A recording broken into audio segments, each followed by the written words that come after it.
ខេអរុនសុស្ដីចឹងថ្ងៃនេះឲ្យកូនសិស្សអនុវត្តចំណោទឡើយគាត់កំពុងអនុវត្តចំណោទចំណោទទី2ថ្នាក់ទី5ទំព័រទី44អញ្ចឹងខ្ញុំអានប្រធានឲ្យបន្តិចអូខេទី2នេះកសិករម្នាក់លក់មាន់45គីឡូថ្លៃ9,800រៀលក្នុង1គីឡូក្រាមនិងទិញទា52គីឡូក្រាមថ្លៃ7,500រៀលក្នុង1គីឡូក្រាមកសិករនោះយកប្រាក់ដែលលក់បានចែកឲ្យកូន5នាក់ស្មើគ្នាតើកសិករតើកូនម្នាក់ទទួលបានប្រាក់ប៉ុន្មានរៀលអូខេអញ្ចឹងចំណោទនេះមានន័យថាគាត់លក់មាន់បានហើយគាត់យកទៅទិញទាវិញទិញទាអស់លុយប្រមាណទៅអញ្ចឹងទៅសល់ប្រាក់ប្រមាណគាត់យកទៅចែកកូនគាត់5នាក់ហើយនេះកូនសិស្សគាត់បានធ្វើហើយ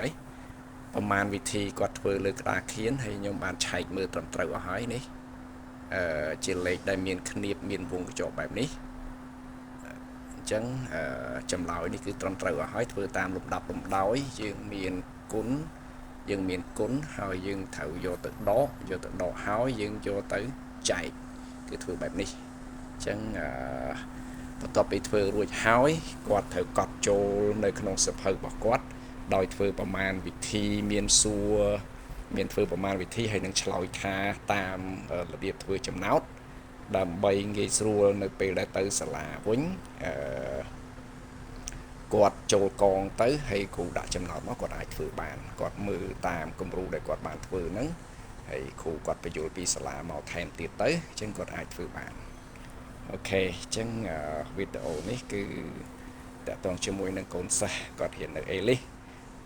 ថ្នាក់ទី4ចប់ត្រៀមចូលថ្នាក់ទី5ខែ9ដើមខែ